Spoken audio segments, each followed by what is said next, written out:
ಒಂದು ಕಡೆ ಈ ಸರ್ಕಾರ ಫ್ರೀ ಅಂತ ಹೇಳ್ಕೊಂಡೇನೆ ಇನ್ನೊಂದು ಕಡೆ ಇಂಡೈರೆಕ್ಟ್ ಆಗಿ ಜನರ ಜೇಬ್ಗೆ ಕತ್ರಿ ಹಾಕ್ತಾನೆ ಇದೆ. ಹಾಲ್ ಮೇಲೆ ಹಾಕಿದ್ರು, ಎಲೆಕ್ಟ್ರಿಸಿಟಿ ಮೇಲೆ ಹಾಕಿದ್ರು, ಪ್ರತಿಯೊಂದು ಗೊತ್ತಿಲ್ದಾಗೆ ಜೋಬಿ ಕತ್ರಿ. ಏಕಾಏಕಿ ಈ ಹೆಚ್ಚಳ ಮಾಡಿರೋದ್ರ ಬಗ್ಗೆ ನೀವೇನ್ ಹೇಳ್ತೀರಾ? ಮಾರಿಕಣ್ಣು ಓರಿ ಮೇಲೆ ಅಂತ ಕುಡ್ಕೊಂಡು ಕುರಿ ಮೇಲೆ ಅನ್ನಂಗೆ ಎಲ್ಲವೂ ಕೂಡ ಒಂದು ರೆವಿನ್ಯೂ ಡಿಪಾರ್ಟ್ಮೆಂಟ್, ಇನ್ನೊಂದು ಎಕ್ಸೈಸ್. ಆದ್ರೆ ಇದು ಸಾಮಾನ್ಯ ಜನರಿಗೆ 1% ಅನ್ನೋದು ಕೂಡ ಎಷ್ಟು ಕಷ್ಟ ಆಗುತ್ತೆ, ಎಲ್ಲಿಗೆ ಹೋಗಿ ಮುಟ್ಟುತ್ತೋ ಗೊತ್ತಿಲ್ಲ. ಈ ಭಾಗ್ಯಗಳನ್ನ ಕೊಟ್ರೆ ನಾವು ಎನ್ಶೂರ್ ಆಗ್ತೀವಿ, ನಾವು ಸಕ್ಸಸ್ ಆಗ್ತೀವಿ.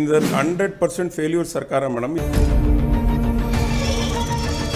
ಮುಂದೆ ಇವಾಗ ಗೆದ್ದಿರ್ತಕ್ಕಂಥ MLAಗಳು ಮುಂದೆ ಹೆಂಗ್ ಓಟ್ ಕೇಳ್ತಾರೆ? ಇವರು ಬರೀ ಭಾಗ್ಯಗಳಿಗೆ ಆ ಒಂದು ಸೀಮಿತವಾಗಿ ಇಟ್ಕೊಂಡು ಡೆವಲಪ್ಮೆಂಟ್ ಶೂನ್ಯ. ಮುಂದಿನ ದಿನಗಳಲ್ಲಿ ಸಂಬಳ ಕೊಡಕ್ಕೆ ಕಾಸಿರುತ್ತೋ ಇರೋಲು ನಮಗೆ ಗೊತ್ತಿಲ್ಲ. ಈಗ CL7 ಅಂತ ಏನ್ ಮಾಡ್ಕೊಂಡಿದ್ರೆ ಅವರೆಲ್ಲ ಭಾಷಣ ತಗೋಬೇಕು. ಕಂಪ್ಲೀಟ್ ರಿಯಲ್ ಎಸ್ಟೇಟ್ ಉದ್ಯಮಿಗಳಿಗೆ ಇದೊಂದು ದೊಡ್ಡ ಸಂಕಷ್ಟನೇ ಆಗ್ಬಿಟ್ಟಿದೆ ಅಲ್ವಾ ಸರ್? ಬಾಯಿದ್ದೊಂದು ಬದುಕ್ತಾವನೆ ಅಂದಂಗೆ ಯಾರು ಗಟ್ಟಿತನ ಇಟ್ಕೆ ಜೋರಾಗಿ ಸರ್ಕಾರ ಅವ್ರಿಗೇನೋ ಗಲಾಟೆ ಮಾಡ್ಬೇಡಪ್ಪ, ನಿನ್ಗೊಂದಷ್ಟು ಆಗ್ತೀವಿ ಅಂತ ಒಂದು ಕಾನ್ಸೆಪ್ಟ್ ಬಂದ್ಬಿಟ್ಟಿದೆ. ಇವರು ಮುಂದಿನ ದಿನದಲ್ಲಿ ಬಾರ್ ನಡೆಸಕ್ಕೆ ಆಗಲ್ಲ ಮೇಡಮ್.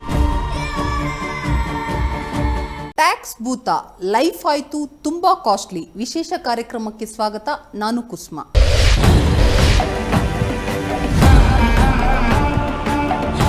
ಪ್ರಿಯ ವೀಕ್ಷಕರೇ, ನೀವೇನಾದರೂ ಹೊಸದಾಗಿ ಮನೆ ಕಟ್ಟಬೇಕು, ಆಸ್ತಿ ಮಾಡಬೇಕು ಅಂದ್ಕೊಂಡಿದ್ರೆ ಈ ವಿಶೇಷ ಕಾರ್ಯಕ್ರಮನ ತಪ್ಪದೆ ಕೊನೆವರೆಗೂ ನೋಡಿ.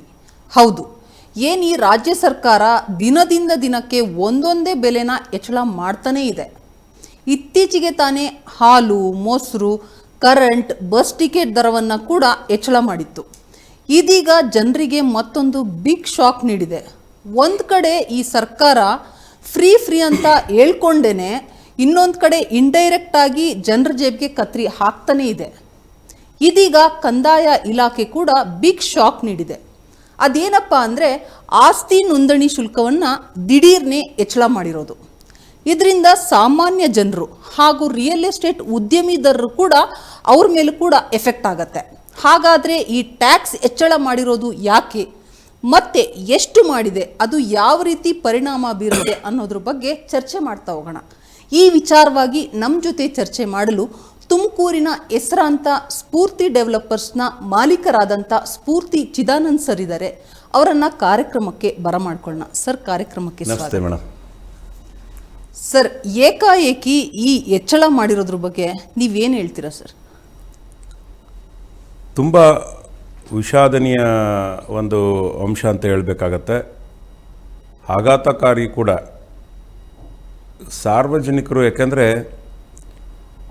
ಜನದ ಒಂದು ಆರೋಗ್ಯಕರ ಪೂರ್ವಕವಾದಂಥ ಸರ್ಕಾರ ನಡೆಸ್ಕೊಳ್ಬೇಕಾಗಿದ್ದಂಥ ಕಾರ್ಯ ಏನಂದರೆ ಊಟ ಮತ್ತು ವಸತಿ. ನಾವು ಎಲ್ಲ ಮಾಡೋದು ಗೇಣು ಹೊಟ್ಟೆಗಾಗಿ ಬಟ್ಟೆಗಾಗಿ ಅನ್ನೋ ಒಂದು ತತ್ವ ಇದೆ. ಮಧ್ಯಮ ವರ್ಗದವರು, ಕಡು ಬಡವರು ಎಲ್ಲರಿಗೂ ಕೂಡ ಒಂದು ಸೂರು ಬೇಕಾಗತ್ತೆ. ಅವರು ಹಳ್ಳಿಯಲ್ಲಾಗಿರ್ಬೋದು ಅಥವಾ ನಗರ ಪ್ರದೇಶದಲ್ಲಾಗಿರ್ಬೋದು, ಎಲ್ಲಾದರೂ ಕೂಡ ಅವರಿಗೆ ಬೇಕಾಗಿರತಕ್ಕಂಥ ಅಂಶವನ್ನ ಮನದಲ್ಲಿ ಇಟ್ಕೋಬೇಕು. ಎಲ್ಲೋ ಶ್ರೀಮಂತರ ಬಗ್ಗೆ ಯೋಚನೆ ಮಾಡಿ ಅವರಿಂದ ನಾವು ಟ್ಯಾಕ್ಸ್ ಕಲೆಕ್ಟ್ ಮಾಡೋದಕ್ಕಿಂತ ತೀರ ಕಡು ಬಡವರು ಕೂಡ ಒಂದು ಮನೆ ಆಗಲಿ, ಒಂದು ವ್ಯವಹಾರವನ್ನು ಮಾಡ್ತಾರೆ. ಮತ್ತೆ ಈಗಾಗಲೇ ಸಾಕಷ್ಟು ಮಾರ್ಗಸೂಚಿಯನ್ನು ಬೆಂಗಳೂರಿನಲ್ಲಿ ಕೆಲವು ಕಡೆ ಇಟ್ಟಿದ್ದಾರೆ. ಅಂದರೆ ಆ ಒಂದು ಮೌಲ್ಯ ಯಾವ ರೀತಿ ಇದೆ ಅಂತ ಹೇಳಿದ್ರೆ ಅಲ್ಲಿ ನಡೀತಕ್ಕಂಥ ಒಂದು ರೇಟ್ಗಿಂತ, ದರಕ್ಕಿಂತ ಸರ್ಕಾರಿ ಮಾರ್ಗಸೂಚಿನೇ ಜಾಸ್ತಿ ಇದೆ. ಇದ್ರ ಜೊತೆಗೆ ಏಕಾಏಕಿ ಅಟ್ಲೀಸ್ಟು ಏಪ್ರಿಲ್ವರೆಗೂ ತಳ್ಳಬೋದಾಯಿತು. ಈ ನೆಕ್ಸ್ಟ್ ಏಪ್ರಿಲ್ 1 ಇವತ್ತೊಂದು ಅಕಾಮಿಡೇಟ್ ಮಾಡ್ಬೋದಾಯಿತು. ಸರ್ಕಾರ ಏಕಾಏಕಿ ಮಾಡಿರೋದು ತುಂಬ ವಿಷಾದನೀಯ ಅಂತ ನಾನು ಹೇಳ್ತೀನಿ. ಸರ್, ಇದು ಕೇಂದ್ರ ಸರ್ಕಾರ ತನ್ನ ಬಜೆಟ್ನಲ್ಲಿ ತೆರಿಗೆ ದರನ ಹೆಚ್ಚಳ ಮಾಡುತ್ತೆ. ಅದನ್ನ ಏನಾದರೂ ಇದು ಫಾಲೋ ಮಾಡ್ತಾ ಹೋಗ್ತಾ ಇದೆಯಾ ರಾಜ್ಯ ಸರ್ಕಾರ ಅನ್ನೋದು? ಇಲ್ಲ, ಇದು ರಾಜ್ಯ ಸರ್ಕಾರಕ್ಕೆ ಏನಂದರೆ ಶ್ರೀಮಾನ್ ಸಿದ್ದರಾಮಯ್ಯನವರು ಈಗಾಗಲೇ 15 ಬಜೆಟ್ ಮಂಡನೆಯನ್ನು ಮಂಡಿಸಿದ್ದಾರೆ. ಈ ಭಾಗ್ಯಗಳನ್ನು ಕೊಡುವ ದಿಸೆಯಲ್ಲಿ ಈ ಒಂದು ಅವಘಡಗಳು ಎಲ್ಲ ಆಗ್ತಾ ಇದ್ದಾವೆ. ಈಗಾಗಲೇ ರಿಯಲ್ ಎಸ್ಟೇಟು ಭಾಳ ಪಾತಾಳಕ್ಕೆ ಹೋಗ್ತಾ ಇದೆ. ಅದು ಯಾಕೆಂತಂದರೆ ಸೇಲ್ಸು ಕಮ್ಮಿ ಆಗಿದೆ.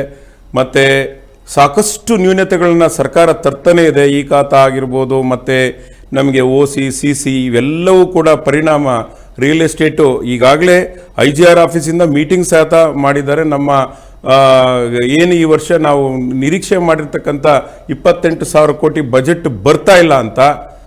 ಈ ನಿಟ್ಟಿನಲ್ಲಿ ಸಿದ್ದರಾಮಯ್ಯನವರು ಏನು ಮಾಡ್ತಾರೆ ಅಂದರೆ ಬೇರೆ ರಾಜ್ಯಗಳನ್ನ ತುಲನೆ ಮಾಡಿಕೊಂಡು ಬೇರೆ ರಾಜ್ಯದಲ್ಲಿ ಇರ್ತಕ್ಕಂಥದಕ್ಕೆಲ್ಲ ನಮ್ಮ ಸದರನ್ನ ಅಂದರೆ ದಕ್ಷಿಣ ಭಾಗದ ರಾಜ್ಯಗಳನ್ನ ಮಾಡಿದ್ರೆ ನಮ್ಮದು 1% ಕಮ್ಮಿ ಇದೆ ಅಂತ ಏಕಾಏಕಿ ಇವರು ಮಾಡಿದ್ದಾರೆ. ಇದು ಭಾಳ ತಪ್ಪಾಗಿದೆ. ಮತ್ತು ಇದನ್ನು ನಾವು ನಾರ್ತನ್ ಸ್ಟೇಟ್ಸ್ಗೆ ಹೋದರೆ ನಮ್ಮಲ್ಲಿ ಕೆಲವು ಕಡೆ 6.6 ಇದೆ, ಕೆಲವು ಕಡೆ 5.6 ಇದೆ, ಇನ್ನೂ ಅವರು ಯಾವುದೇ ರೀತಿ ಮಾರ್ಗಸೂಚಿಯಲ್ಲಿ ಜಾಸ್ತಿ ಮಾಡಿಲ್ಲ. ಆಂಧ್ರ ತಮಿಳುನಾಡನ್ನ ಇವ್ರಿಗೆ ಮನಗೊಂಡ್ಕೊಂಡು ಎಲ್ಲಿ, ಯಾಕೆಂದರೆ 50,000ದಿಂದ 55,000 ಕೋಟಿ ಭಾಗ್ಯಗಳಿಗೆ ಕೊಡುವಂಥ ವ್ಯವಸ್ಥೆಯಲ್ಲಿ ಇವರು ಎಡವಿದ್ದಾರೆ. ಭಾಗ್ಯಗಳನ್ನ ಕೊಡಲಿ, ಯಾರಿಗೆ ಅಗತ್ಯವಾಗಿ ಬೇಕಾಗಿತ್ತೋ, ಎಲ್ಲೋ ಒಂದು ಶಾಲಾ ಮಕ್ಕಳ ನೋಡಿ, ಸ್ತ್ರೀಯರಿಗೆ ಬಸ್ ಪಾಸು ಎಲ್ಲೋ ಶಾಲೆಯಲ್ಲಿ ಓದುವಂಥ ಮತ್ತು ಉದ್ಯೋಗಸ್ಥ ಮಹಿಳೆಯರಿಗೆ ಕೊಟ್ಟಿದ್ರೆ ಅಲ್ಲಿ ಎಲ್ಲೋ ಒಂದು ಕಡೆ ಕಂಟ್ರೋಲ್ ಮಾಡ್ಬೋದಾಯಿತು. ಮತ್ತು ಎಲ್ಲರಿಗೂ 200 ಯೂನಿಟ್ ಉಚಿತ, ಕಟ್ಟೋ ಶಕ್ತಿ ಇರೋನು ಚೈತನ್ಯ ಇರೋರ್ಗೂ ಉಚಿತ, ಚೈತನ್ಯ ಇಲ್ಲದೇ ಇರೋರ್ಗೂ ಉಚಿತ. ಈಗ ಜನಕ್ಕೆ ಅಡಿಟ್ ಆದರು, ಈ ಒಂದು ಭಾಗ್ಯಗಳಲ್ಲಿ ಅಡಿಟ್ ಆದರು. ಭಾಗ್ಯಗಳಲ್ಲಿ ಅಡಿಟ್ ಆದರೂ ಗೊತ್ತಿಲ್ಲ, ಅವರ ದುಡ್ಡು ಅವರು ಗಂಡನ ಜೇಬಿಂದ ತೆಗೆದು ಹೆಂಡತಿ ಜೋಬಿ ಕೊಡೋ ಅನ್ನೋ ಒಂದು ಕೆಲಸ ಆಗಿದೆ. ಇವು ಎಲ್ಲೋ ಒಂದು ಕಡೆ ಯಾರಾದರೂ ಅವ್ರು ರಿಜಿಸ್ಟರ್ ಮಾಡಿಕೊಂಡ್ರೆ ಗೊತ್ತೇ ಇಲ್ಲ, ಗೊತ್ತಿಲ್ಲದಾಗೆ ಇದು ಹಣ ಹೋಗುತ್ತೆ. ಮತ್ತು ಡೆವಲಪ್ಮೆಂಟ್ಗೆ ಇವ್ರಿಗೂ ಹೆಚ್ಚು ಒತ್ತು ಕೊಟ್ಟಿದ್ದಾರೆ. ಏನೋ ಒಂದು ಅಭಿವೃದ್ಧಿ ಕಾರ್ಯಗಳಿಗೆ ಏನಾದರೂ ಒತ್ತು ಕೊಟ್ಟು ಇವತ್ತು 50,000ರಿಂದ 52,000 ಕೋಟಿ ಇವ್ರನ್ನ ವಿನಿಯೋಗ ಮಾಡಿದರೆ ಅಲ್ಲಿಂದನೂ ಕೂಡ ಇವ್ರಿಗೆ 9,000 ಕೋಟಿ GST ಬರ್ತಿತ್ತು. ಆ ಹಣ ಕೈ ತಪ್ಪೋಯ್ತು. ಕಾರಣ ಏನಂದರೆ ಇವರು ಬರೀ ಭಾಗ್ಯಗಳಿಗೆ ಆ ಒಂದು ಸೀಮಿತವಾಗಿ ಇಟ್ಕೊಂಡು ಡೆವಲಪ್ಮೆಂಟ್ ಶೂನ್ಯ. ನೋಡಿ, ಎಷ್ಟೋ ರಸ್ತೆಗಳು ಹದಗೆಟ್ಟು ಹೋಗಿದ್ದಾವೆ. ಮುಂದಿನ ದಿನಗಳಲ್ಲಿ ಸಂಬಳ ಕೊಡೋಕ್ಕೆ ಕಾಸಿರುತ್ತೋ ಇರೋಲು ನಮಗೆ ಗೊತ್ತಿಲ್ಲ, ಯಾವ ರೀತಿ ಇವರು ಮಾಡ್ಕೊಳ್ತಾರೋ. ಈ ಒಂದು ಇನ್ನ ಏನಾದರೂ ನೋಡಿ, ನಾವು ಇವರು 50,000ರಿಂದ 55,000 ಕೋಟಿ ಡೆವಲಪ್ಮೆಂಟ್ಗೆ ಇರ್ತಕ್ಕಂಥ ಹಣದಲ್ಲಿ 30% ಮಾತ್ರ ಕೊಡಬೇಕು ಅಂತ ಒಂದು ಅಮೆಂಡ್ಮೆಂಟ್ ಇದೆ. ಅದನ್ನೂ ಕೂಡ ಗಾಳಿಗೆ ತೂರಿ ಬಂದಂತ ಎಲ್ಲೋ ಒಂದು ಕಡೆ ನಾವು ಮಾತು ಕೊಟ್ಟಿದ್ದೀವಿ, ಇವ್ರನ್ನ ನಡೆಸ್ಕೊಳ್ಬೇಕು, ಸರ್ಕಾರ ಸುಭದ್ರತೆ ಆಗಬೇಕು, ನಾವು ಸರ್ಕಾರದ ಜನರಿಂದ ಪ್ರೀತಿ ಪಾತ್ರರಾಗಬೇಕು ಅನ್ನೋ ಒಂದು ನಿಟ್ಟಿನಲ್ಲಿ ಈ ಒಂದು ಎಲ್ಲೆಲ್ಲಿ ಇದೆ ಕೀನ್ ಪಾಯಿಂಟ್, ಸುಮಾರು 67 ಅಗತ್ಯವಾದಂಥ ವಸ್ತುಗಳ ಮೇಲೆ ಏಕಾಏಕಿ ಇವರು ಟ್ಯಾಕ್ಸ್ಗಳು ಜಾಸ್ತಿ ಮಾಡಿದ್ದಾರೆ. ಎಲ್ಲವೂ ಕೂಡ ಈಗ ಜೇಬಲ್ಲಿ ನೋಡಿ, ಹಾಲ್ ಮೇಲೆ ಹಾಕಿದ್ರು, ಎಲೆಕ್ಟ್ರಿಸಿಟಿ ಮೇಲೆ ಹಾಕಿದ್ರು. 1,000 ರೂಪಾಯಿ ಎಲೆಕ್ಟ್ರಿಕ್ ಮೀಟರ್ನ 10,000 ರೂಪಾಯಿಗೆ ಮಾರಬೇಕು ಅಂತಂದ್ರೆ ಎಲ್ಲೋ ಹಿಂಗಲ್ಲ ಹಿಂಗೆ ಬಹಳ ತೊಂದರೆ ಆಗ್ತಾ ಇದೆ. ಆಮೇಲೆ ಸಂಪೂರ್ಣವಾಗಿ OC ಮತ್ತೆ CC ವಿಚಾರದಲ್ಲಿ ಇವರು ನಿರ್ಣಯ ಇನ್ನೂ ತಗೊಂಡ್ಲೇ ಇಲ್ಲ. ಅಭಿವೃದ್ಧಿ ಕಾರ್ಯಕ್ರಮಗಳು ಸಂಪೂರ್ಣವಾಗಿ ಇವಾಗ ಆಲ್ರೆಡಿ ಕಟ್ಟಡ ಕಾಮಗಾರಿ ಕೆಲಸಗಾರರಿಗೆ ಕೆಲಸ ಇಲ್ಲ, ಬೇರೆ ರಾಜ್ಯದಿಂದ ಬಂದಿರತಕ್ಕಂಥ ಕೆಲಸಗಾರರಿಗೆ ಕೆಲಸ ಇಲ್ಲ, ಇಲ್ಲಿವರೆಗೂ ಕೆಲಸ ಇಲ್ಲ. ಎಕಾನಮಿ ಸ್ಟ್ರಕ್ ಆಯಿತು. ಎಕಾನಮಿ ನೋಡಿ, ಇವರಿಗೆ 4 ಲಕ್ಷ ಮನೆಗಳಿಗೆ ವಿದ್ಯುತ್ನ ಕೊಡದಲ್ಲೇ ಇದ್ದರಿಂದ ಒಂದು ಟ್ರಾನ್ಸಾಕ್ಷನ್ ಇರ್ಬೋದು, ಒಂದು ಮನೆ ಮಾರೋದಾಗ್ಲಿ ತಗೊಳ್ಳೋದಾಗ್ಲಿ, ಮತ್ತೆ ಮನೆ ನಿಲ್ತಾ ಇತ್ತು. ಮತ್ತೆ ಡೆವಲಪ್ಮೆಂಟು ಕಟ್ಟಡ ಕಾಮಗಾರಿಗಳು ಕೆಲಸ ನಡೆದ್ರೆ ಸಿಮೆಂಟ್ ಖರ್ಚಾಗ್ಬೋದು, ಸ್ಟೀಲ್ ಖರ್ಚಾಗ್ಬೋದು, ಪೇಂಟ್ ಖರ್ಚಾಗ್ಬೋದು, ಇನ್ನಿತರ ವಸ್ತುಗಳು ಸೇಲ್ ಆಗ್ತಾ ಇದ್ರೆ GST ಫ್ಲೋಯಿಂಗ್ ಇರುತ್ತೆ. ಎಲ್ಲಿ ಇವರು ಆ ಕೋತಾ ಇರ್ತಕ್ಕಂಥ ಬಜೆಟ್ನ ಎಲ್ಲೆಲ್ಲಿ ಸಿಗುತ್ತೋ ಅಲ್ಲಲ್ಲಿ. ಹಿಂದೆ ನಮಗೆ 90ರ ದಶಕದಲ್ಲಿ ನಮ್ಮ ಸ್ಟ್ಯಾಂಪ್ ಡ್ಯೂಟಿನೇ 13.5% ಇತ್ತು. ಅವತ್ತು ಬೇರೆ ರಾಜ್ಯಗಳಲ್ಲಿ ಭಾಳ ಕಮ್ಮಿ ಇತ್ತು, 4, ಮಹಾರಾಷ್ಟ್ರದಲ್ಲಿ 5% ಇತ್ತು. ಇದನ್ನು ಮನಗೊಂಡಂಥ ಸರ್ಕಾರ, ನಮ್ಮ ಸರ್ಕಾರ ಇದನ್ನು ರೆಡ್ಯೂಸ್ ಮಾಡಬೇಕು. ಯಾಕೆಂದರೆ ಮಧ್ಯಮ ವರ್ಗದವರು, ಬಡವರಿಗೆ ಇದು ಅನುಕೂಲ ಆಗಲಿ. ಈ ರಿಜಿಸ್ಟ್ರೇಷನ್ ಸ್ಟ್ಯಾಂಪ್ ಡ್ಯೂಟಿ ಜಾಸ್ತಿ ಇದ್ದರೆ ನಾವೇನು ಸರ್ಕಾರ ನಾವು ಅವರಿಗೆ ನ್ಯಾಯ ಒದಗಿಸ್ಕೊಟ್ಟಂಗೆ ಆಗಲ್ಲ ಅಂತ ಒಂದು ದಿವಸದಲ್ಲಿ 6.6 ಇಸ್ ಕಂಫರ್ಟಬಲ್ ಇತ್ತು, ಎಲ್ಲರಿಗೂ ಹೊಂದ್ಕೊಂಡಂಗಿತ್ತು. ಇವತ್ತು 1% ಅಂದರೆ ಸರಾಸರಿ ಒಂದು ವರ್ಷಕ್ಕೆ 3,000ರಿಂದ 3,500 ಕೋಟಿ ಆದಾಯವನ್ನು ಇವರು ನಿರೀಕ್ಷೆ ಮಾಡಿದ್ದಾರೆ. ಮತ್ತೆ ಬೇರೆ ಸ್ಟೇಟ್ ಬಗ್ಗೆ ಮಾತಾಡ್ತಿದ್ರಿ, ನಮ್ಮ DCM DK ಶಿವಕುಮಾರ್ ಅವರು ಇದೇ ವಿಚಾರ ಬೇರೆ ಸ್ಟೇಟ್ ವಿಚಾರದಲ್ಲಿ ಪ್ರಶ್ನೆ ಕೇಳಿದಾಗ ನೀವು ಕಂಪೇರ್ ಮಾಡ್ಬೋದು, ಬೇರೆ ಸ್ಟೇಟಲ್ಲಿ ತುಂಬ ಜಾಸ್ತಿ ಇದೆ, ಯಾವಾಗಲೂ ಅದೊಂದು ಹೇಳ್ತಾರೆ, ನಮ್ಮ ಸ್ಟೇಟಲ್ಲಿ ಕಂಪ್ಯಾರಿಟಿವ್ಲಿ ಕಡಿಮೆ ಅಂತ. ಅದೇ ಅಟ್ ದ ಸೇಮ್ ಟೈಮ್ ನಮ್ಮಲ್ಲಿರೋ ಜನಸಂಖ್ಯೆನೂ ಅವರಲ್ಲಿರೋ ಜನಸಂಖ್ಯೆನೂ ಕಂಪ್ಯಾರಿಸನ್ನು ಮಾಡಬೇಕು. ಇಲ್ಲಿ ಯಾವ ರೀತಿ ವ್ಯವಸ್ಥೆ ಇದೆ, ಬೇರೆ ಸ್ಟೇಟ್ಗಳಲ್ಲಿ ಏನಿದೆ ಅದನ್ನು ಕಂಪೇರ್ ಮಾಡಲ್ಲ ಇವರು. ಇಷ್ಟೇ ಹೇಳೋದು, ಏನೇ ಪ್ರಶ್ನೆ ಮಾಡಿದ್ರು ಬೇರೆ ಸ್ಟೇಟ್ಗಿನ್ನ ನಮ್ಮ ಸ್ಟೇಟಲ್ಲಿ ಕಡಿಮೆ ಇದೆ, ನೀವು ನಮ್ಮ ಸ್ಟೇಟ್ದ ವಿಚಾರನೆ 1% ಜಾಸ್ತಿ ಅಂತ ತಿಳ್ಕೊಳ್ತೀರಂತಾರೆ. ಆದರೆ ಇದು ಸಾಮಾನ್ಯ ಜನರಿಗೆ 1% ಅನ್ನೋದು ಕೂಡ ಎಷ್ಟು ಕಷ್ಟ ಆಗುತ್ತೆ. ಯಾಕೆ ಅಂದರೆ ಸರ್, ಇವತ್ತು ಒಂದು ಸೈಟ್ ಪರ್ಚೇಸ್ ಮಾಡೋಕ್ಕೂ ಕೂಡ ಒಬ್ಬ ಮಿಡಲ್ ಕ್ಲಾಸ್ ಪರ್ಸನ್ ಇರಲಿ ಅಥವಾ ಲೋಯರ್ ಇದರಲ್ಲಿರಲಿ, ಅವರು ಲೋನಲ್ಲಿ ಹೋಗ್ತಾರೆ. ಓಕೆ, ಅಂಥ ಒಂದು ಪರಿಸ್ಥಿತಿಯಲ್ಲಿ ಇವಾಗ ಈ ರೀತಿಯಲ್ಲಿ ಬರೇ ಇವಾಗ ಪರ್ಚೇಸಿಂಗ್ ಒಂದೇ ಅಲ್ಲ ಸರ್, ಇವನ್ ಲೀಸ್ಗೆ ಹೋಗೋರು ಅವ್ರಿಗೂ ಹೆಚ್ಚಳ ಆಗುತ್ತೆ ಇದು. ಅಥವಾ ಯಾವುದೋ ಒಂದು ಅಂಗಡಿ ಪರ್ಚೇಸ್ ಮಾಡೋ ಅಗ್ರಿಮೆಂಟ್ಗೆ ಅಲ್ಲೂ ಹೆಚ್ಚಳ. ಎಲ್ಲ ರೀತಿಲೂ ಈ ಸರ್ಕಾರ ಏನು ಮಾಡಕ್ ಕೊಟ್ಟಿದೆ ಅನ್ನೋದೇ ಅರ್ಥ ಆಗ್ದಲೇ ಇರೋ ಪ್ರಶ್ನೆ. ಸಾಕಷ್ಟು ರೀತಿ ನೋಡಿ, 200 ರೂಪಾಯಿ ಪೇಪರ್ನ 500 ರೂಪಾಯಿ ಪೇಪರ್ ಮಾಡಿದ್ರು, 500 ರೂಪಾಯಿನ 1,500 ರೂಪಾಯಿ ಮಾಡಿದ್ರು. ಪ್ರತಿಯೊಂದು ಗೊತ್ತಿಲ್ದಾಗೆ ಜೋಬಿ ಕತ್ರಿ ಎಷ್ಟು ರೀತಿ ಮಾಡ್ತಾ ಇದ್ದಾರೆ ಅಂದ್ರೆ, ಇದು ಯಾವ ರೀತಿ ಏನ್ ತಿಳ್ಕೊಂಡ್ರೆ ಇದು ಎಲ್ಲಿಗೆ ಹೋಗಿ ಮುಟ್ಟುತ್ತೋ ಗೊತ್ತಿಲ್ಲ. ಜನಸಾಮಾನ್ಯ ಯಾವುದರ ವ್ಯವಸ್ಥೆಗೂ ಅವರು ಮುಟ್ಟಕ್ಕಾಗಲ್ಲ. ಆ ಮಟ್ಟಕ್ಕೆ ಈ ಒಂದು ವ್ಯವಸ್ಥೆ, ಇವರೇನು ಭಾಗ್ಯಗಳ ಒಂದು ಏನಾದರೂ ಅಲ್ಲೂ ಕೂಡ ಮಾಡಿಫೈ ಮಾಡ್ಕೊಳ್ಬೋದಾಯ್ತು. ಇವ್ರ ಭಾಗ್ಯಗಳನ್ನ ನಾವು ಬೇಡ ಅಂತ ಇರಲಿಲ್ಲ.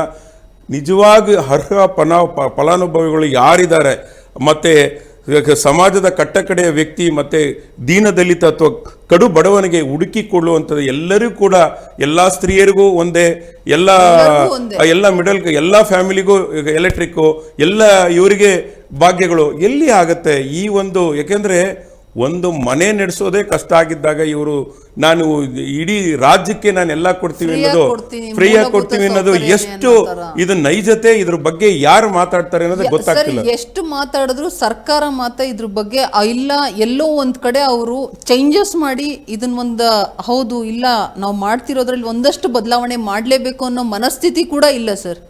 ಮೇಡಮ್, ಇವರು ಏನ್ ತಿಳ್ಕೊಂಡಿದ್ದಾರೆ ಅಂದ್ರೆ, ಬಿಟ್ಟಿ ಭಾಗ್ಯಗಳನ್ನ ಕೊಟ್ರೆ ನಾವು ಎನ್ಶೂರ್ ಆಗ್ತೀವಿ, ನಾವು ಸಕ್ಸಸ್ ಆಗ್ತೀವಿ.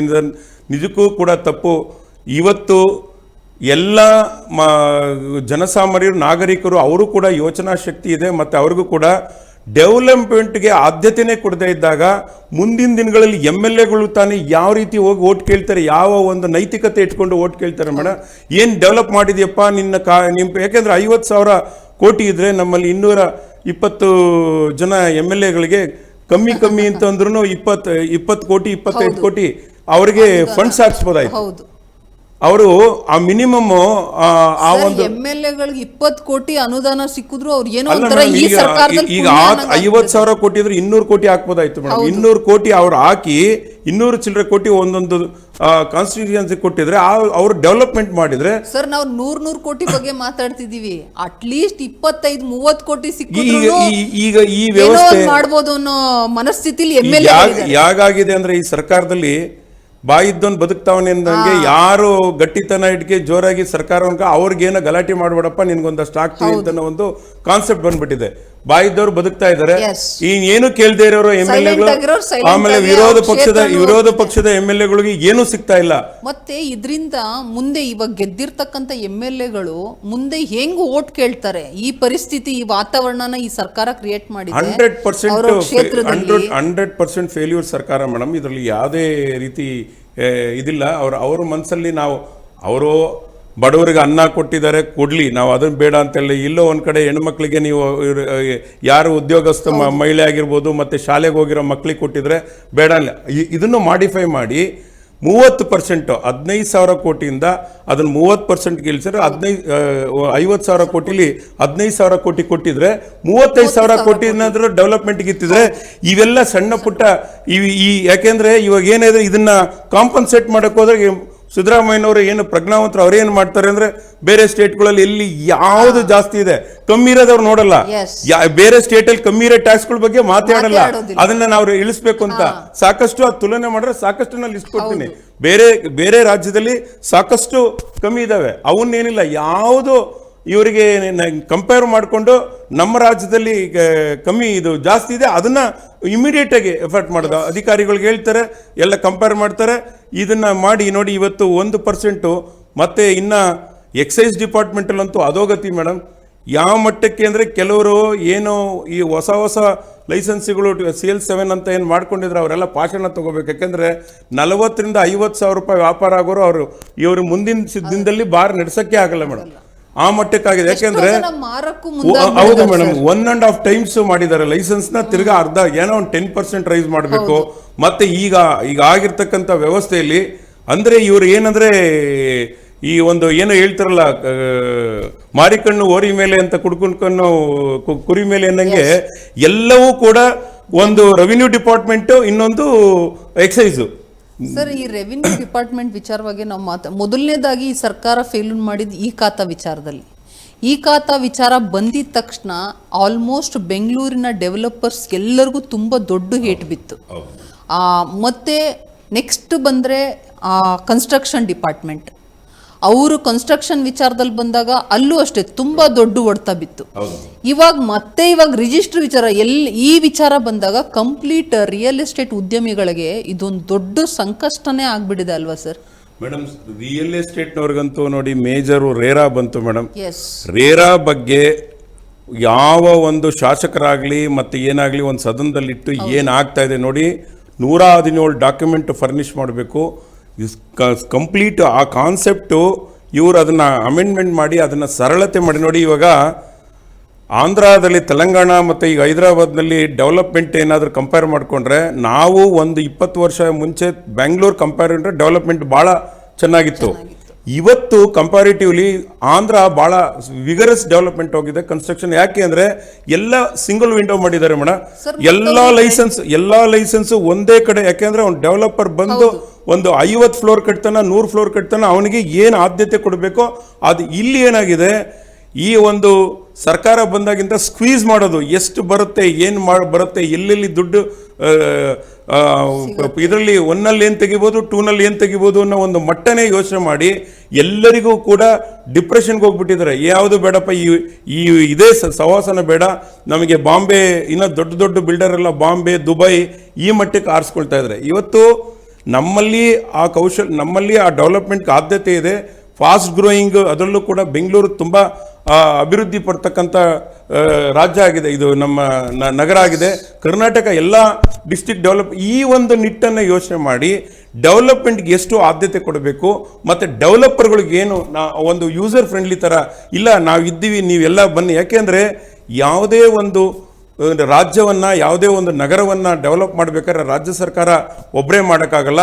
ಅದ್ರ ಜೊತೆಗೆ ಅಭಿವೃದ್ಧಿದಾರರು ಮೊದಲಿಂದನೂ ಕೂಡ ರಾಜ ಮಹಾರಾಜರ ಕಾಲದಿಂದನೂ ಇಂಡಸ್ಟ್ರಿಯಲಿಸ್ಟ್ ಆಗಿರ್ಬೋದು, ಡೆವಲಪರ್ ಆಗಿರ್ಬೋದು, ಇವರೆಲ್ಲರ ಸಹಕಾರದೊಂದಿಗೆ ಆ ಊರು ಬೆಳೆಯುತ್ತೆ. ಇವತ್ತು ನಮ್ಮಲ್ಲಿ ಹಿಂದೆ ಒಂದು 30 ವರ್ಷದಿಂದ ಸಾಫ್ಟ್ವೇರ್ ಬಂದಿದ್ದಕ್ಕೆ ಬೆಂಗಳೂರು ಇವತ್ತು ನಮಗೆ ಎಲೆಕ್ಟ್ರಾನಿಕ್ ಸಿಟಿ ಅನ್ನೋ ಒಂದು ದೊಡ್ಡದ ವ್ಯವಸ್ಥೆಗೆ ಬಂತು. ಇಡೀ ದೇಶ ವಿದೇಶ ನೋಡಂಗಾಯ್ತು. ಅವತ್ತಿನ ಕಾಲದಲ್ಲಿ ಸರ್ಕಾರ ಅದಕ್ಕೆ ಸಪೋರ್ಟ್ ಕೊಟ್ಟಿದ್ದಕ್ಕೆ ಮುಂದಿನ ದಿನಗಳಲ್ಲೂ ಕೂಡ ಸರ್ಕಾರ ಯಾವುದೇ ರೀತಿ, ನಾನು ಒಬ್ಬ ನಾಗರಿಕನಾಗಿ ಒಬ್ಬ ಡೆವಲಪರ್ ಆಗಿ ಹೇಳ್ತಾರೆ, ಸರ್ಕಾರದ ಆದ್ಯ ಜವಾಬ್ದಾರಿಗಳು ಒಬ್ಬ ಡೆವಲಪರ್ ಆಗಿರ್ಬೋದು ಮತ್ತು ಇಂಡಸ್ಟ್ರಿಗಳಿಗಾಗಿರ್ಬೋದು. ನೋಡಿ, ಕಿಯಾ ಇಂಡಸ್ಟ್ರಿ ಇದಕ್ಕೆ ಬಂತು, ನಮ್ಮ ಆಂಧ್ರಕ್ಕೆ ಬಂತು. ಅದೇ ಇಂಡಸ್ಟ್ರಿ ನಾವು ಇಲ್ಲಿ ಬಂದಿದ್ರೆ ಅವರ ಒಂದು ವರ್ಷದ ಸರಾಸರಿ ಟರ್ನ್ ಓವರ್ 25,000 ಕೋಟಿ. 25,000 ಕೋಟಿಗೆ ಕಮ್ಮಿ ಅಂದ್ರೆ 4,000 ಕೋಟಿ GST ಬರ್ತಿತ್ತು ಮೇಡಮ್. ಈಗ ಯಾವುದೇ ಫ್ಯಾಕ್ಟ್ರಿಗಳು, ಅದರಲ್ಲೂ ಕೂಡ ತುಮಕೂರಿಗೂ ಸಾಕಷ್ಟು ಜಪಾನ್ ಟೌನ್ಶಿಪ್ ಬರ್ತಾ ಇದೆ. ಇದ್ರ ಬಗ್ಗೆ ಯಾರನ್ನು ತಗೊಂಡಿಲ್ಲ. ಅವ್ರ ಆಲೆ 5 ವರ್ಷದಿಂದನೂ ಕೇಳ್ತಾ ಇದ್ದಾರೆ. ರಾಜಕಾರಣಿಗಳು ನಾವು ಏನೇನು ಬರ್ತಾರೆ, ನಾವು ಇನ್ವೆಸ್ಟರ್ಸ್ ಬರ್ತಾರೆ, ಅವ್ರಿಗೆ ಎಲ್ಲೋ ಒಂದ್ ಕಡೆ ಇಂಡಸ್ಟ್ರಿಯಲ್ ಹಬ್ಬ ಅಂತ ಹೇಳ್ಬಿಟ್ಟು ಅವತ್ತು ಒಂದು ಇದು ಮೀಟ್ ಮಾಡ್ತಾರೆ, ಇಂಡಸ್ಟ್ರಿಯಲ್ ಮೀಟ್ ಅಂತ. ಅಷ್ಟು 1,000 ಕೋಟಿ ಬರುತ್ತೆ, ಇಷ್ಟು 1,000 ಕೋಟಿ ಬರುತ್ತೆ. ಬರಲಿ, ಯಾವಾಗ ಇವರು ಆ ಒಂದು ಆದ್ಯತೆಗಳನ್ನು ಕೊಟ್ಟು ಅವ್ರಿಗೆ ಏನು ಬೇಕಾಗಿರ್ತಕ್ಕಂಥ ಅನುಕೂಲಗಳನ್ನು ಮಾಡಿ, ಅವ್ರ ಲ್ಯಾಂಡ್ ಬಗ್ಗೆ ಆಗಲಿ, ಎಲೆಕ್ಟ್ರಿಸಿಟಿ ಬಗ್ಗೆ ಆಗಲಿ, ವಾಟರ್ ಬಗ್ಗೆ ಆಗಲಿ, ಇವರು ನಮ್ಮ, ಯಾಕೆಂದರೆ ಒಂದು ಇಂಡಸ್ಟ್ರಿ ಬಂದರೆ ಲೇಬರ್ ಪ್ರಾಬ್ಲಮ್ ತಪ್ಪುತ್ತೆ, ಉದ್ಯೋಗ ಅವಕಾಶಗಳು ಸಿಗುತ್ತೆ. ಉದ್ಯೋಗ ಅವಕಾಶಗಳ ಜೊತೆಗೆ ಎಲೆಕ್ಟ್ರಿಸಿಟಿ ಕನ್ಸ್ಯೂಮ್ ಆಗುತ್ತೆ. ಮತ್ತೆ ಮೋರ್ ಓವರ್ ನಮಗೆ GST ಬರುತ್ತೆ, ನಮ್ಮ ರಾಜ್ಯಕ್ಕೆ GST ಬರುತ್ತೆ. ಇವೆಲ್ಲವೂ ಕೂಡ ನಮಗೆ ಅಭಿವೃದ್ಧಿ ಪೂರಕವಾದಂಥ ವ್ಯವಸ್ಥೆಗಳಾಗಿದ್ದಾವೆ. ಇದನ್ನ ಇವರು ಮನಗೊಂಡ್ಕೊಂಡು ಇವರು ಯಾವುದೇ ರೀತಿ ಅವ್ರಿಗೇನಿಲ್ಲ, ಇವರು ವ್ಯವಸ್ಥೆಗೆ ಬರೋವರೆಗೂ ಅವರಿಗೆ ಲ್ಯಾಂಡ್ ಕೊಡಲ್ಲ. ಸಾಕಷ್ಟು ಅಂದ್ರೆ ಇಲ್ಲಿ ಬಂದು ಏನಾದ್ರೂ ಒಂದು ಬಿಸ್ನೆಸ್ ಡೆವಲಪ್ಮೆಂಟ್ ಅಲ್ಲಿ ಬೇರೆ ಸ್ಟೇಟ್ ಇಂದ ಇರಲಿ ಅವರು ಇನ್ವಾಲ್ವ್ ಆಗ್ಬೇಕಂದ್ರೆ ಒಂಥರ ಬೇಜಾರಿಗೆ ಬಂದ್ಬಿಡ್ತಿದ್ದಾರೆ ಸರ್. ಎಷ್ಟು ಪರ್ಮಿಷನ್ಸ್ ಏನ್ ಮಾಡಬೇಕು, ಒಂಥರ ಅವ್ರಿಗೆ ಎಷ್ಟು ಇಕ್ಕಟ್ಟಿನ ಪರಿಸ್ಥಿತಿ ಆಗ್ತಿದೆ ಅಂದ್ರೆ, ಅದೇ ನೀವೀಗ ಹೈದರಾಬಾದ್ ವಿಚಾರ ಹೇಳಿದ್ರಿ, ಅವ್ರಿಗೆ ಹೆಂಗಾಗ್ತಿದೆ ಅಂದ್ರೆ ಅಲ್ಲಿ ಒಂಥರ ರೆಡ್ ಕಾರ್ಪೆಟ್ ವೆಲ್ಕಮ್ ಮಾಡ್ತಾರೆ. ಹೌದು ಹೌದು ಮೇಡಮ್, ಇದು ಅಕ್ಷರಶಃ ಸತ್ಯ. ಅದರಿಂದನೇ ಅವರು ಅಷ್ಟು ಇಲ್ಲಿಂದ ಎಲ್ಲರೂ ಆ ಕಡೆ ಮುಖ ಮಾಡ್ತಿರೋಕೆ ಅದು ಒಂದು ರೀಸನ್. ಮತ್ತೆ ಇನ್ನೊಂದು ವಿಚಾರ ಏನಂದ್ರೆ ಸರ್, ನಮ್ಮ CM ಸಿದ್ದರಾಮಯ್ಯ ಅವ್ರಿಗೆ ಎಕನಾಮಿ ಬಗ್ಗೆ ತುಂಬಾ ಅನುಭವ ಇದೆ ಅಂತ ನಮ್ಗೆಲ್ಲರಿಗೂ ಗೊತ್ತು. ಆದ್ರೆ ಎಲ್ಲಿ ಫೇಲ್ಯೂರ್ ಆಗ್ತಿದ್ದಾರೆ ಇವರು? ಆ ಅನುಭವ ಇರೋದಕ್ಕೆ ಮೇಡಮ್ ಎಲ್ಲೆಲ್ಲಿ ಹುಡುಕಿ ಟ್ಯಾಕ್ಸ್ ತೆಗಿಬಹುದು ಅಂತ ಮಾಡ್ತಾರೆ. ಅದು ಅವರಿಗೆ ಅದು ಎಥಿಕ್ ಅಲ್ಲ ಮೇಡಮ್, ಅದನ್ನಲ್ಲ. ಎಲ್ಲೋ ಒಂದ್ ಕಡೆ ಕಿತ್ಕೊಂಡು ತಿನ್ನೋದೇ ಒಂದು ಲೆಕ್ಕಾಚಾರ ಆಗ್ಬಿಟ್ರೆ ಅದು ಆಗಲ್ಲ ಮೇಡಮ್. ಇದನ್ನ ಪೂರಕವಾಗಿ ಎಲ್ಲರಿಗೂ ಇದನ್ನ ಮಾಡಿ ಏನು ಡೆವಲಪ್ಮೆಂಟ್ ನೋಡಿ. ಈಗ OCCC ಬಗ್ಗೆ 4 ಲಕ್ಷ ಮನೆಗಳಿಗೆ ಎಲೆಕ್ಟ್ರಿಸಿಟಿ ಬಂದಿಲ್ಲ. ಇನ್ನೂ ಬೆಂಗಳೂರಿನಲ್ಲಿ ಒಂದು ಬಿ ಖಾತಾಗೆ ಲೈಸೆನ್ಸ್ ಕೊಡೋ ವ್ಯವಸ್ಥೆ ಆಗಿಲ್ಲ. ಬಿ ಖಾತೆ ಮಾಡಿದರೆ ಅದನ್ನು ಸ್ವಾಗತ ಅರ್ಹ. ಅದರಲ್ಲೂ ಏನು ಕೃಷ್ಣ ಬೈರೇಗೌಡರು ಅದನ್ನು ಸಾಕಷ್ಟು ಸಾಹಸ ಮಾಡಿ ಬಿ ಖಾತೆಗೆ ತಂದರು, ಅದನ್ನು ನಾನು ಒಪ್ಕೊಳ್ತೀನಿ. ಆ ಬಿ ಖಾತೆ ಜೊತೆಗೆ ಬಿ ಖಾತೆಗೆ ಲೈಸೆನ್ಸ್ ಕೊಡುವ ವ್ಯವಸ್ಥೆ ಆದರೆ ರ್ಯಾಪಿಡ್ ಆಗಿ ಡೆವಲಪ್ಮೆಂಟ್ ಶುರುವಾಗುತ್ತೆ. ಯಾಕೆಂದರೆ ಒಂದು ಮನೆ ಕನ್ಸ್ಟ್ರಕ್ಷನ್ ಆವರೇಜ್ 30-40 ಆದರೂ ಒಂದು 40 ಲಕ್ಷ ರೂಪಾಯಿ ಟರ್ನ್ ಓವರ್ ಆಗುತ್ತೆ. 40 ಲಕ್ಷ ರೂಪಾಯಿಗೆ ಇಂಡೈರೆಕ್ಟ್ ಆಗಿ GST ಬರುತ್ತೆ, ಮತ್ತೆ ಉದ್ಯೋಗ ಅವಕಾಶಗಳಾಗುತ್ತೆ, ಮತ್ತೆ ಇನ್ನ ದೊಡ್ಡ ದೊಡ್ಡ ಬಿಲ್ಡಿಂಗ್ಗಳೆಲ್ಲ ಬರ್ತವೆ. ಇವೆಲ್ಲನೂ ಆ ಸರ್ಕಾರದ ಗಮನಕ್ಕಿರಬೇಕು. ಇದನ್ನ ಬೇಗ ಮಾಡಬೇಕು. ಯಾವುದನ್ನೇ ಕೆಲಸ ಇಟ್ಕೊಂಡಿದ್ರೆ ಇದು ಡೆವಲಪ್ಮೆಂಟ್ಗೆ ಒತ್ತು ಕೊಟ್ಟು ಬೇಗ ಮಾಡಬೇಕು.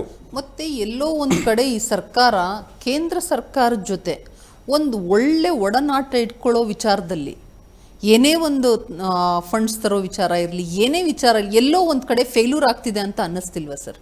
ಅಕ್ಷರಶಃ ಸತ್ಯ ಮೇಡಮ್. ಏನಾಗಿದೆ, ಕೇಂದ್ರ ಸರ್ಕಾರ ಆಗಲಿ ರಾಜ್ಯ ಸರ್ಕಾರ ಆಗಲಿ ಎರಡೂ ಕೂಡ ಒಂದು ಏನು ಕೋಆರ್ಡಿನೇಷನ್ ಇದ್ದಾಗ ಮಾತ್ರ ಆ ರಾಜ್ಯ ಸರ್ಕಾರಗಳು ಭಾಳ ಉನ್ನತ ಮಟ್ಟಕ್ಕೆ ಪ್ರಗತಿ ಬರ್ತವೆ. ಇವರು ಕೊಡ್ತಕ್ಕಂಥ ಇಂಪ್ಲಿಮೆಂಟು ಕೇಂದ್ರ ಸರ್ಕಾರಕ್ಕೆ ಎಲ್ಲೋ ಒಂದು ಕಡೆ ನಾವು ಲೆಟರ್ ಬರೆದಿದ್ದೀವಿ, ಫ್ಯಾಕ್ಸ್ ಹಾಕಿದ್ದೀವಿ, ನಮಗೆ ಇದು ಕೊಟ್ಟಿಲ್ಲ ಅನ್ನೋದಕ್ಕಿಂತ ಆ ಒಂದು ಹೋಗಿ ಅವರಿಗೆ ಎನ್ಶೂರ್ ಮಾಡಿ ಆ ಕೇಂದ್ರ ಸರ್ಕಾರಕ್ಕೆ ಮನವೊಲಿಸುವಂಥ ಕೆಲಸ ಮಾಡಬೇಕಾಗತ್ತೆ. ಇಲ್ಲಿ ಏನಾಗಿದೆ, ಪ್ರತಿಯೊಂದು ದಿವಸನೂ ಕೂಡ ರಾಜಕೀಯದಲ್ಲಿ ಇವ್ರದೇ ಅವರ CM ಆಗಬೇಕು, ಇವ್ರು CM ಆಗಬೇಕು ಅನ್ನೋ ಈ ಒಂದು ಎಳೆತದಲ್ಲೇ ಕೂಡ ಅಭಿವೃದ್ಧಿ ಚಿಂತನೆಯಲ್ಲಿ ಎಲ್ಲರೂ ಫೇಲ್ ಆಗಿದ್ದಾರೆ ಮೇಡಮ್. ಯಾಕೆಂದರೆ ಅಭಿವೃದ್ಧಿಗೆ ಒತ್ತು ಕೊಟ್ಟು ಡೆವಲಪ್ಮೆಂಟ್ಗೆ ಒತ್ತು ಕೊಟ್ಟು ನ್ಯೂನ್ಯತೆಗಳು ಎಲ್ಲ ತಂದಾಗ ಜನಸಾಮಾನ್ಯರಿಗಾಗಲಿ ನಾಗರಿಕರಿಗಾಗಲಿ ಅದು ಅಭಿವೃದ್ಧಿ ಪೂರಕವಾಗಿರ್ತಕ್ಕಂಥ ಸರ್ಕಾರ ಕೊಟ್ಟಂಗಾಗುತ್ತೆ.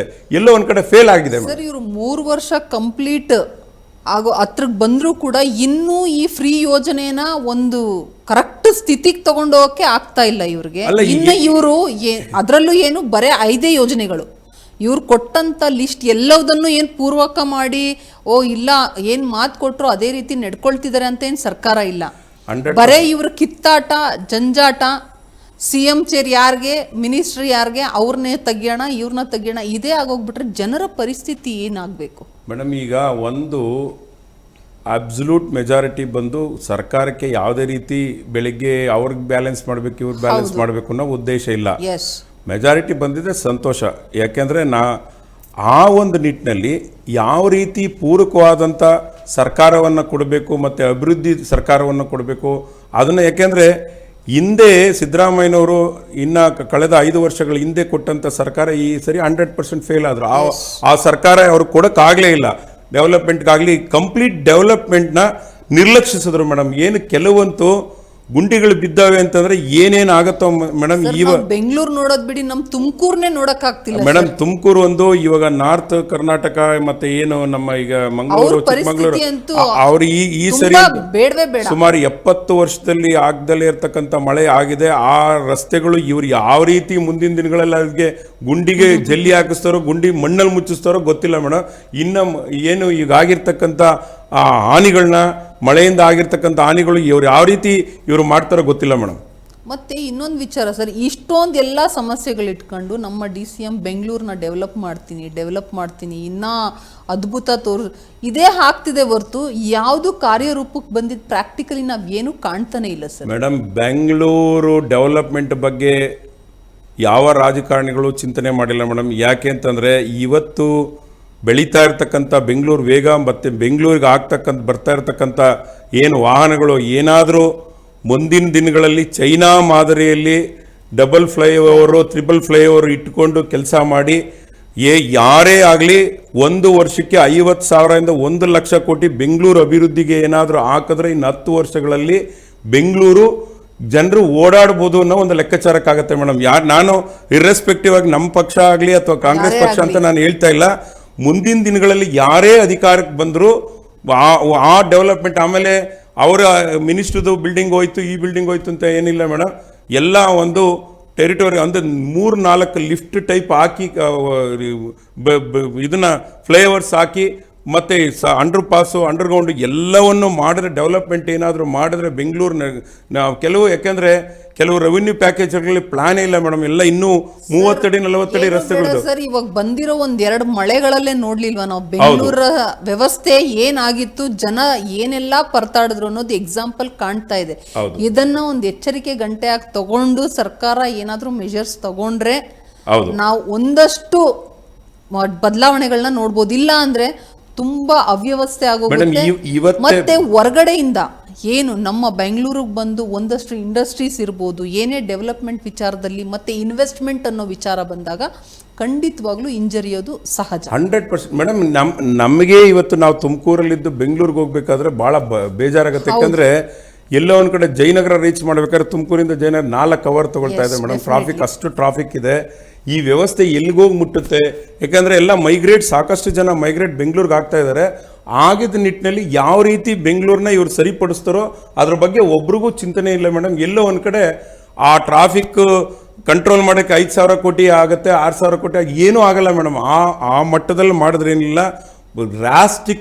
ಗ್ರಾಸ್ಟಿಕ್ ಡಿಸಿಷನ್ ತಗೊಂಡು ಎಲ್ಲೆಲ್ಲಿ ಏನು ಮಾಡಬೇಕು ಮತ್ತೆ ಎಲ್ಲ ಫ್ಲೈಓವರ್ಸ್ ಸಾಕಷ್ಟು ವ್ಯವಸ್ಥೆ ಮಾಡಿ ಆ ಒಂದು ಮಟ್ಟದಲ್ಲಿ ಏನಾದರೂ ಮಾಡಿದ್ರೆ ಬೆಂಗಳೂರು ಇನ್ನು ಒಂದು 10 ವರ್ಷದಲ್ಲಿ ಬೆಂಗಳೂರಾಗಿ ಉಳಿಯುತ್ತೆ ಮೇಡಮ್. ಇಲ್ಲಾಂದರೆ ಇವರು ಅದರಲ್ಲೂ ಇದು ಗ್ರೇಟರ್ ಬೆಂಗಳೂರು ಅಂತ ಇನ್ನು ಅಪ್ ಟು ದಾವಸ್ಪೇಟೆವರೆಗೂ ಎಲ್ಲ ಒಂದು ರೇಡಿಯಸ್ನ ದೊಡ್ಡದು ಮಾಡಿದ್ದಾರೆ.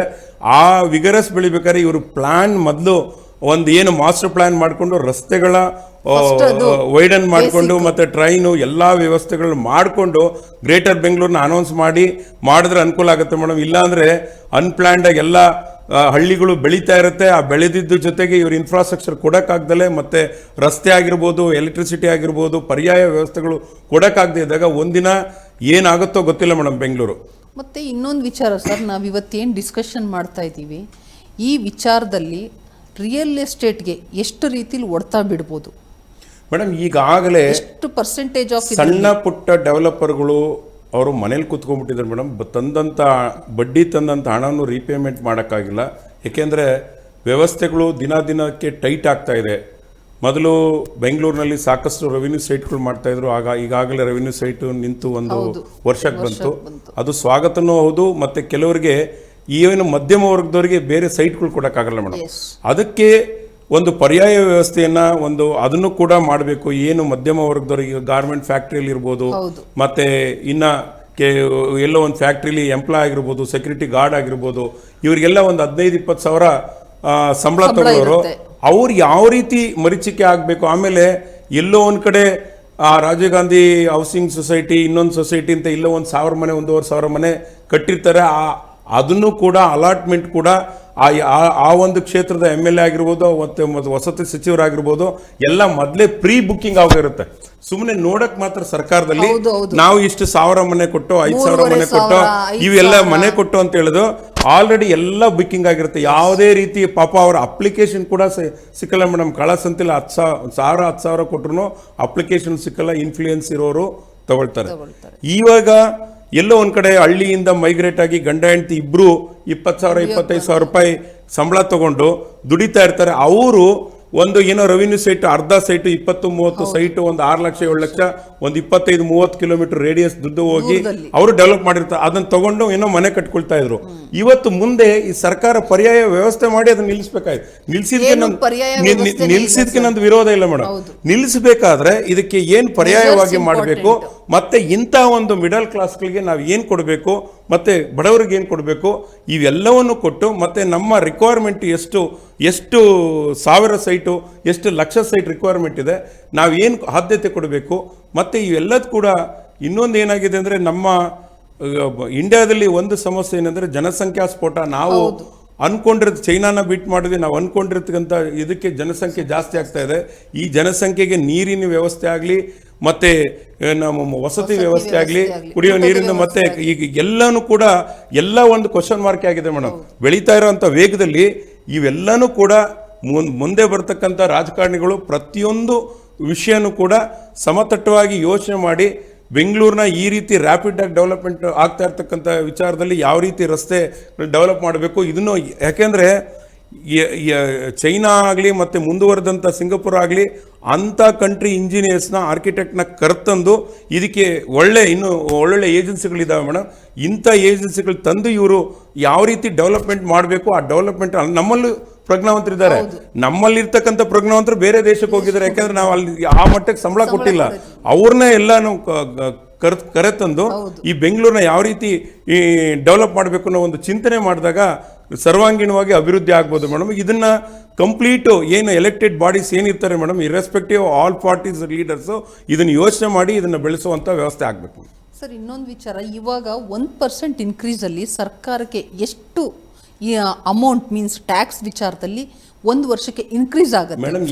ಇವತ್ತು ನೋಡಿ 28,000 ಕೋಟಿ ಅಂತ ಹೇಳ್ತಾ ಇದ್ದಾರೆ. 28,000 ಕೋಟಿಗಾದ್ರೆ ಒಂದು 3,000 ಕೋಟಿ ಬರುತ್ತೆ ಮೇಡಮ್.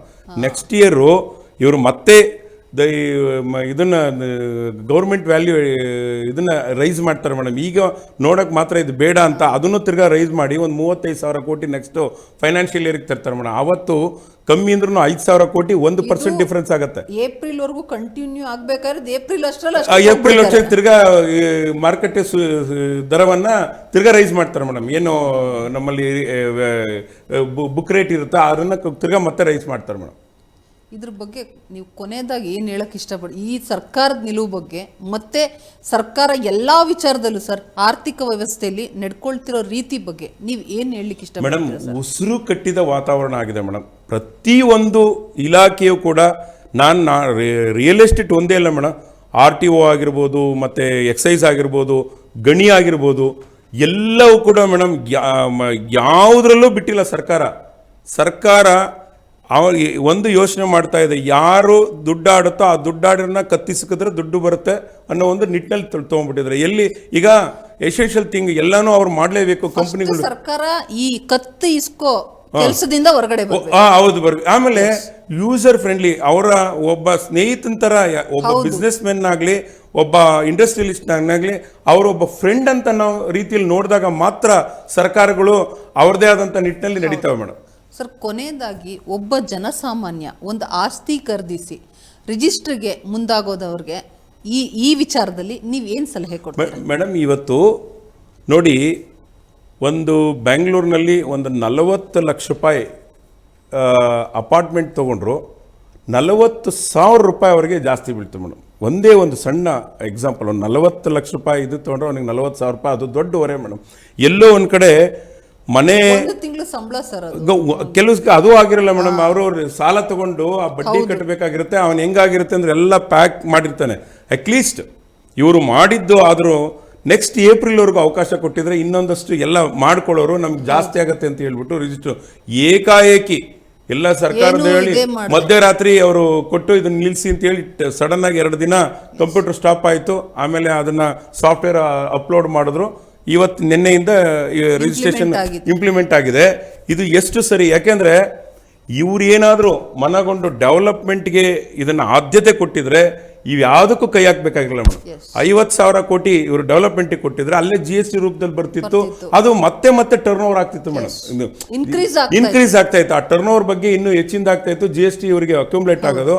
ಅದನ್ನ ಬಿಟ್ಟು ಈಗಾಗಲೇ ಇವರು ರೀಚ್ ಮಾಡೋಕ್ಕಂತ ಎಸ್ಟಿಮೇಟು ರೀಚ್ ಆಗಲ್ಲ ಮೇಡಮ್. ಇವತ್ತು ನಮ್ಮಲ್ಲಿ ಏನು ರಿಯಲ್ ಎಸ್ಟೇಟ್ ಸಾಕಷ್ಟು ಗೊಂದಲಗಳಿರತಕ್ಕಂಥ ಇದ್ರೆ ಇವರು ಏನು 28,000 ಕೋಟಿ ನಾವು ಟಾರ್ಗೆಟ್ ಇಟ್ಟಿದ್ರು, ಅದು ಆಗುತ್ತೋ ಇಲ್ವೋ ಗೊತ್ತಿಲ್ಲ ಮೇಡಮ್. ಈ ಸರಿ ಅಷ್ಟು ಕಷ್ಟ ಆಗಿದೆ, ತುಂಬ ಕಷ್ಟ ಆಗಿದೆ. ಎಸ್ ಸರ್, ತುಂಬ ವಿಚಾರನ ತಿಳಿಸ್ಕೊಟ್ರಿ. ಮತ್ತೆ ಜನಸಾಮಾನ್ಯ ಏನು ಎಚ್ಚರಿಕೆ ತಗೊಳ್ಬೇಕು ಅನ್ನೋದ್ರ ಬಗ್ಗೆನೂ ಸಂಪೂರ್ಣ ಮಾಹಿತಿ ಕೊಟ್ರಿ. ನಿಮಗೆ ಧನ್ಯವಾದ sir. Thank you madam. Yes ವೀಕ್ಷಕರೇ, ನಿಮಗೆ ಸಂಪೂರ್ಣ ಮಾಹಿತಿ ಸಿಕ್ಕಿದೆ ಅಂದ್ಕೊಳ್ತೀನಿ. ಮತ್ತೆ ಇವಾಗ ಯಾರಾದರೂ ಸೈಟ್ ತೊಗೊಳ್ಬೇಕು, ರಿಜಿಸ್ಟ್ರ್ ಮಾಡಿಸ್ಕೊಳ್ಬೇಕು, ಏನೇ ಇದ್ದರೂ ಈ ಸರ್ಕಾರ ಮತ್ತೆ ಇನ್ನೊಂದು ಏನೋ ಒಂದು ಡಿಸಿಷನ್ ತಗೊಳ್ಳೋ ಮುಂಚೆ ಎಚ್ಚೆತ್ಕೊಂಡು ಬೇಗ ಮುಗಿಸ್ಕೊಳ್ಳಿ. ಯಾಕೆಂದರೆ ಈಗ ಆಲ್ರೆಡಿ 1% ಇನ್ಕ್ರೀಸ್ ಆಗೋಗಿದೆ. ಮತ್ತು ಈ ಸರ್ಕಾರ ಯಾವಾಗ ಏನು ಮಾಡುತ್ತೆ, ಮಧ್ಯರಾತ್ರಿಲೇ ಇಂಪ್ಲಿಮೆಂಟ್ ಮಾಡಿ ನೆಕ್ಸ್ಟ್ 2 ದಿವಸದಲ್ಲಿ ಇನ್ಕ್ರೀಸ್ ಮಾಡಿದ್ರು ಹೇಳೋಕ್ಕಾಗಲ್ಲ. ಇದೇ ಇವತ್ತಿನ ವಿಶೇಷ ಆಗಿತ್ತು. ನೋಡ್ತಾ ಇರಿ ಪ್ರಜಾಶಕ್ತಿ ಟಿವಿ, ಇದು ನಿಮ್ಮ ಧ್ವನಿ.